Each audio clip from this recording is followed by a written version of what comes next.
ஸ்ரீமதே ஸ்ரீ வராக மகா தேசிகாய நமக. ஸ்ரீமதே ஸ்ரீ ரங்கராமானுஜ மகா தேசிகாய நமக. ஸ்ரீமதே நிகமாந்த மகா தேசிகாய நமக. ஸ்ரீமதே ராமானுஜாய நமக. இன்னைக்கு பங்குனி உத்திர திருநாளில் விசேஷமாக பார்வை ஒன்றே போதுமே என்ற தலைப்பில் ஒரு ரசமான விஷயத்தை அனுபவிக்க போகிறோம். ஒண்டொடிய திருமகளும் நீயுமே நீல நீர்ப்ப கண்டசதீர் கண்டொழிந்தேன் அடைந்தேன் உள் திருவடியே. ஆசிரயண வேளையோடு போக வேளையோடு வாசியற ஒரு மிதுனமே உத்தேசியம் அப்படின்னு ஆழ்வார்களும் ஆச்சாரியர்களும் நமக்கு காட்டி கொடுத்துருக்கா. அப்படின்னா என்ன? உபாயமாக பற்றும் போதும் சரி, கைங்கரியம் பண்ணும் போதும் சரி, அந்த திவ்ய தம்பதிகள் பெருமாளும் பிராட்டியுமான அந்த திவ்ய தம்பதிகளுடைய திருவடிகளுக்குத்தான் நமக்கு உபாயமாக பற்றுவதும் அவளை தான், கைங்கரியமும் திவ்ய தம்பதிகளுக்குத்தான் அப்படின்னு நம்மளுக்கு சொல்லி கொடுத்துருக்கா, வழி காமிச்சு கொடுத்துருக்கா. சரி, இந்த திவ்ய தம்பதிகள் எப்படி காரியம் பண்ணுறாளா? எம்பெருமான் எப்படி காரியம் பண்ணுறான்னு சுவாமி கூரத்தாழ்வான் சொல்கிறார். ததிங்கித பராதீனகா விதத்தே கிலம். பிராட்டியினுடைய புருவ நெறிப்பை பார்த்தே அத்தனை காரியங்களையும் பண்ணுவானா, ஜகத் வியாபாரத்தையும் பண்ணுவானா எம்பெருமான். சரி, இவா அவதார காலத்தில் ராமனா அவதரிச்சான். பிராட்டி சீதா பிராட்டியா அவதாரம் பண்ணினா. ராகவேண பவத் சீதா ருக்மிணி கிருஷ்ண ஜன்மினி. இப்படி கிருஷ்ணனா அவதரிக்கும் போது ருக்மிணியா அவதாரம் பண்ணாலே அப்பெல்லாம் இவாளோட பார்வை பரிமாற்றங்கள்லாம் எப்படி இருந்துதா? ரொம்ப ரசமாக அனுபவிக்கிறா நம்ம ஆச்சாரியர்கள்லாம். ஸ்ரீமத் ராமாயணத்தை எடுத்துப்போம். முதல்ல அயோத்தியா காண்டத்தில் முதல் நாள் என்ன பண்ணுறார்? தசரத சக்கரவர்த்தி ராமபிரானுக்கு யுவராஜ பட்டாபிஷேகம் பண்ணுறதா முடிவு பண்ணுறார். அயோத்தியா நகரமே கோலாகலமாக இருக்குது, களை கட்டியிருக்கு, எங்கே பார்த்தாலும் விழா கோலமாக இருக்குது, தோரணமும் மாவிலையுமா இருக்குது. ஆனால் மறுநாள் அதிகாலை நிலைமை அப்படியே மாறிடுறதா. என்ன ஆச்சா? அன்னைக்கு ராத்திரி கலக்கியமா மனத்தனலாய் கைகேசி வரம் வேண்ட. தசரத சக்கரவர்த்திட்ட எப்பயோ அவர் கொடுத்த 2 வரங்களையும் வாங்கினாலாம். இந்த மந்திரைங்கிற கூனி அவன் மனசை கலக்கிட்டாளாம். கலக்கியமா மனத்தனலாய் கைகேசி வரம் வேண்ட. என்ன கேட்டாலாம் வரம்? ஒரு வரத்தினால் என்னுடைய மகன் பரதன் நாடாள வேண்டும், 2வது வரத்தினால் ராமன் 14 வருடங்கள் காடேற வேண்டும்னு கேட்டா. காலம்புற பொழுது விடிஞ்சுது. சுமந்திரர் வரார், சக்கரவர்த்தி அழிச்சின்னு போகிறதுக்கு, பட்டாபிஷேகத்துக்கு எல்லாம் தயாராக இருக்குது, எல்லா சாமகிரியும். அப்போ என்ன சொன்னாலாம்?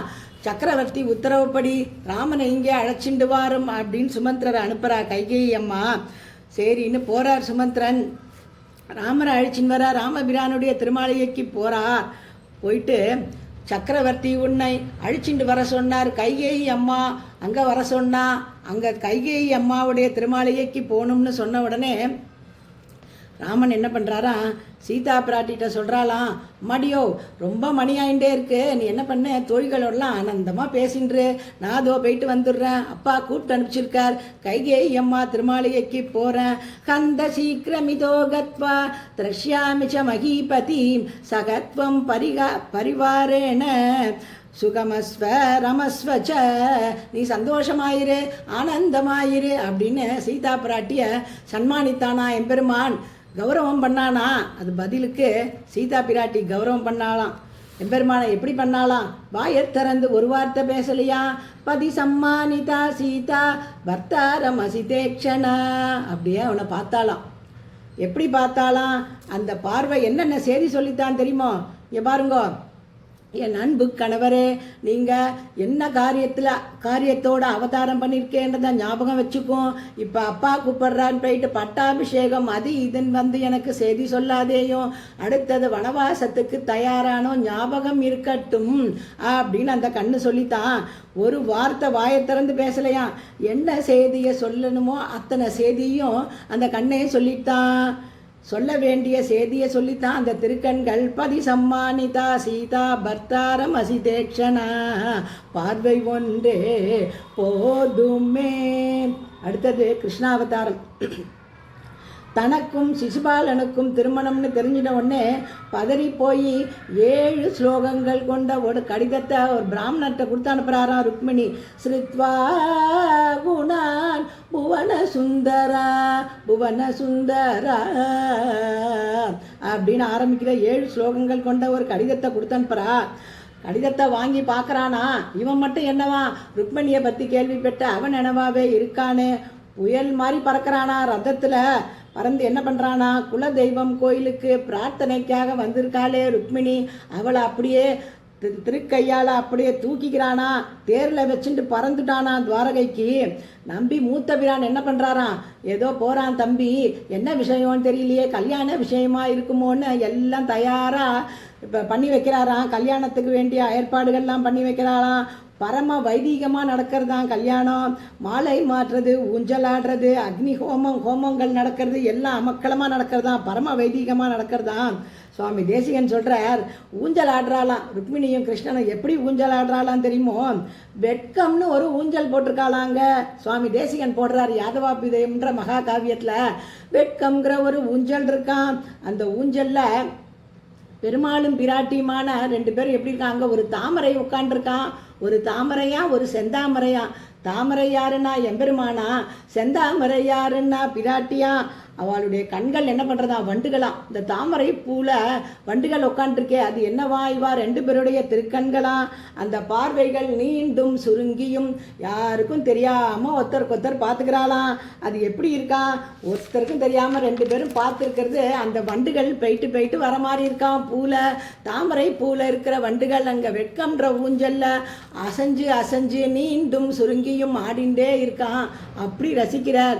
வைலக்ஷ்ய டோலாமிவ संस्कृतानां विलोचनानां ववृदे विकारैः दयो अनन्यादृश वैभवानां अन्योन्यराजीव मधुव्रतानां பார்வை ஒன்றே போதுமே. கலியுகத்தில் பூமி பிராட்டியின் அம்சமாக கோதா பிராட்டி அவதாரம் பண்ணால். பெரியாழ்வாருடைய திருமகளாக ஸ்ரீவில்லிபுத்தூரில் அவதாரம். இந்த ஆண்டாள் நாச்சியார் என்ன பண்ணாலாம், மானிடவர்க்கென்று பேச்சுப்படில் வாழகில்லேன் அப்படின்னு கண்ணனையே மணாளனாக அடைய வேண்டும்னு நோன்பு நூற்று அவனையே மணாளனாக அடைந்தாள். திருவரங்கம்ட்ட அழிச்சின்னு போகிற திருவரங்கத்துக்கு பெரியாழ்வார் அங்கே போய் அரங்கன்ட்ட சேர்ந்த ஆண்டாளை பார்த்து அழறாராம். ஒரு மகள் தன்னையுடையேன் உலகம் நிறைந்த புகழால் திருமகள் போல வளர்த்தேன் செங்கல் மால் தான் கொண்டு போனான் அப்படின்னு வருத்தப்படுறாராம். அடடா, நம்ம நல்லபடியாக உலகம் அறிய கல்யாணம் பண்ணி வைக்க முடியலையே, ஒரே பொண்ணாச்சேன்னு வருத்தப்பட்டாராம். ஸ்ரீரங்கநாதன் என்ன பண்ணானா, ஆழ்வாரு உங்களோட திருக்குமாரத்தையை தருகிறேன், ஸ்ரீவில்லிபுத்தூருக்கு அழைத்து கொண்டு போகும், அங்கே வந்து நான் கல்யாணம் பண்ணிக்கிறேன் தானா எம்பெருமான். சொன்னபடி வரானா, எப்படி வரானா, வாரணம் 1000 சூழ வளம் செய்துன்னு கனவு கண்டாலே ஆண்டாள், அப்படியே வரானா. கல்யாணம் நடக்கிறது, மாலை மாற்றல் வைபவம் நடக்கிறது. மாலை மாற்றினாள் கோதை மாலை சாற்றினாள் அப்படின்னு மாலை சாத்துறாளாம். எம்பெருமான் தான் அணிந்தின்ற மாலையை அவளுக்கு சாத்துறானா. ஆனால் பெருமாள் எப்படி மாலையை வாங்கிக்கிறானா கோதா பிராட்டிட்டேந்து. அழகாக சுவாமி தேசிகன் கோதாஸ்துதியில் வர்ணிக்கிறார் இந்த காட்சியை. தன்யே சமஸ்த ஜகதாம் பிதுருத்தமாங்கே त्वन्मौलि माल्य बरसंबरणेन भूयग इन्दीवरस्रजं विवाददि त्वदीयानि आकेकराणि பகுமான விலோகிதானி. உலகுக்கெல்லாம் தந்தையாயிருப்பவன் பிதுருத்தமாங்கே. எப்படி வாங்கிக்கிறானா, ரொம்ப கௌரவத்தோட பிராட்டி தனக்கு சூடின மாலையை வாங்கிக்கிறானா. ரொம்ப தன்னை பாக்கியம் பெற்றவனாக நினைத்து கொண்டிருக்கிறானாம் எம்பெருமான். அப்போ என்ன பண்ணுறாளா ஆண்டாள் நாச்சியார், வெக்கமா அவளுக்கு ரொம்ப தான் போட்ட மாலை எம்பெருமானுடைய திருக்கழுத்தில் எப்படி இருக்குன்னு பார்க்கணுன்னு ரொம்ப ஆசையாக இருந்துதான். ஓரக்கண்ணால் பார்த்தாலாம் பெருமாளை. அது எப்படி இருந்திருந்தாராம் சுவாமி தேசிகன். அந்த ஓரக்கண்ணால் அவள் பார்த்த பார்வை, இந்தி வரஸ்ரஜம் விவாத ததித்வதியானி ஆகேகராணி பகுமான விலோகிதானி. அவள்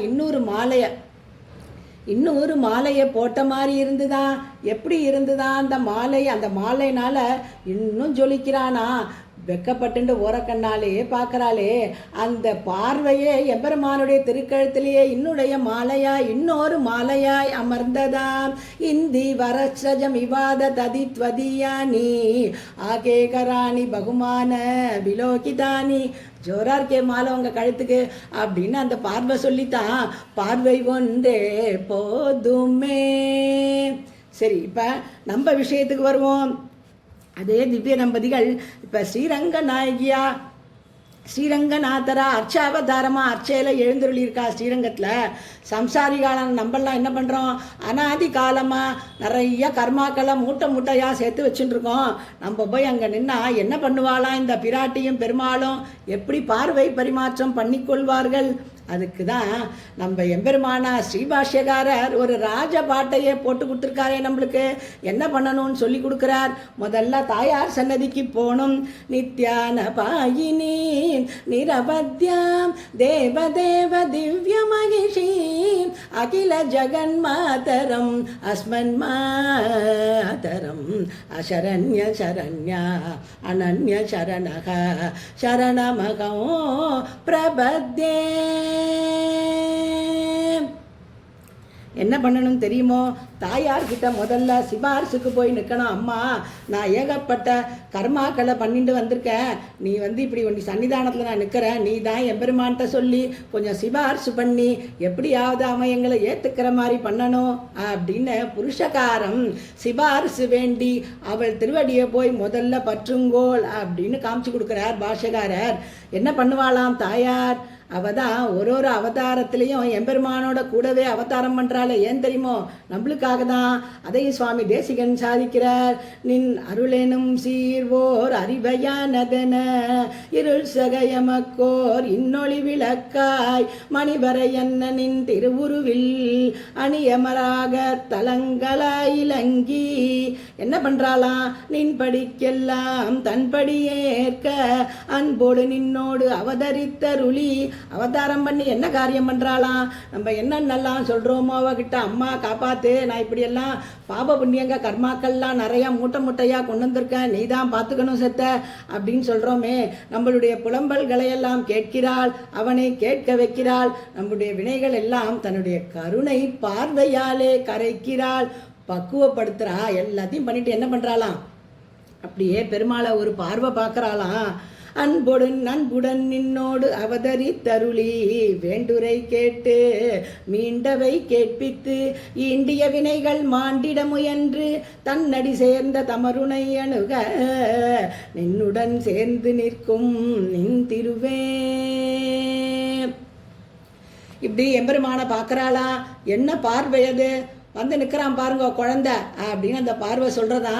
அதுக்கு எம்பெருமான் திருப்பி தாயார பார்க்கறானா? அம்மா வந்து நிற்கிறான், சரி கர்மாக்கள் நிறையா இருக்கே அப்படின்னு ரூல் புஸ்தகத்தை கொண்டு வந்து கையில் வச்சுக்கிறானா. உடனே தாயார் பார்க்குறாளா? இது யார் விஷயத்தில் தெரியுமா? இப்போ நான் சொல்கிறது சரணாகதன் விஷயத்தில். திருவடியில் சரணாகதின்னு வந்து உங்களுடைய திருவடிகளை பற்றுகிறானே அவன் விஷயத்தில் நீங்கள் என்ன பண்ணணும் தெரியுமோ? கருணையை காமிக்கணும், அவனை ஏற்றுக்கணும். இதில் வந்து என்ன சொல்கிறது சாஸ்திரம்? அடைக்கலம்னு உங்கள் திருவடியை பற்றினவாளை காப்பாற்றணும்னு சொல்கிறது நீங்களும் தானே சொல்லியிருக்கேள் ஒரு அவதாரத்துலையும். அதனால் அவனை நீங்கள் காப்பாற்ற வேண்டியது அப்படின்னு அந்த பார்வை திருப்பி சொல்கிறதா. சொல்லிட்டு நம்மளை என்ன சொல்கிறதா? குழந்தாய் என்ன சும்மா நிற்கிற? அம்மாலாம் என்ன பண்ணுவா? அப்பா சொன்ன பேச்சை கேட்காம வெளியில் போய் விளையாடி அடிபட்டுன்னு வந்த குழந்தைய நன்னா தொடச்சி நன்னா துணிமணியெல்லாம் மாற்றி அப்பா முன்னாடி கொண்டு வந்து நிறுத்தி, கோவப்படாதீங்கப்பா, எல்லாம் நன்னா பாருங்க, புதுசாக ட்ரெஸ் எல்லாம் போட்டுட்டான், நன்னா வந்துட்டான் பாருங்க, இனிமேல் உங்கள் சொன்ன பேச்செல்லாம் மீறமாட்டான். அப்படி தானடா குழந்தை, மீறமாட்டியோ இல்லையோ, அப்பாவை சேவி, இனிமேல் அந்த மாதிரி பண்ண மாட்டேன்னு சொல்லு அப்படின்னு சொல்லுவாளே.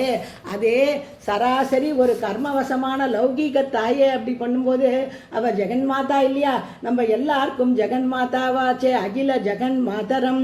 அவள் என்ன பண்ணுவாளாம்? குழந்தாய் வந்து சேவிடா, பெருமாளை சேவிடா அப்படின்னு நம்மளுக்கு சொல்லி கொடுப்பாளாம். இதுக்காக தானே நம்ம காத்துட்டு இருந்தோம். அம்மா வேற சிபாரிசு பண்ணிட்டால, என்ன பண்ணுவோம் உடனே? அசேஷ சராச்சர பூத நிகில நியமன நிரதா அசேஷ சிச்சித் வஸ்து சேஷி பூத நிகில ஜகதாதார அகில ஜகத் சுவாமின் அஸ்மத் சுவாமின் சத்யகாமா சத்ய சங்கல்ப சகலேதர விலக்ஷணா அர்த்தி கல்பகா ஆபத்சகா ஸ்ரீமான் நாராயணா அசரண்ய சரண்யா அனன்ய சரணகா त्वत्पादारविन्द யுகலம் சரணமகம் பிரபத்யே அப்படின்னு திருவடியை பிடிச்சுட்டு கெட்டியாக சொன்ன உடனே என்ன பண்ணிடுவான் எம்பெருமான்? அப்படியே நம்மளுடைய சரணாகதியை ஏத்துண்டுருவான். பிரபத்தி ஆயிடுத்து, அவ்வளோதான். அடுத்தது நம்மளுக்கு என்ன காரியம்? சரணாகதி ஆயிடுத்து, அப்புறமா நம்ம என்ன பண்ணுவோம்? இளைய பெருமாளை போல ஸ்ரீ பாஷ்யக்காரரை போலே நம்மளுக்கு என்ன பண்ணணும்? கைங்கரிய பிரார்த்தனை என்ன பண்ணணும்? அகம் சர்வம் கரிஷ்யாமி ஜாகிரதஸ்வபதச்சதே அப்படின்னு லக்ஷ்மண ஆழ்வான் அன்னைக்கு பிரார்த்திச்சானே ராமபிரான்ட்ட.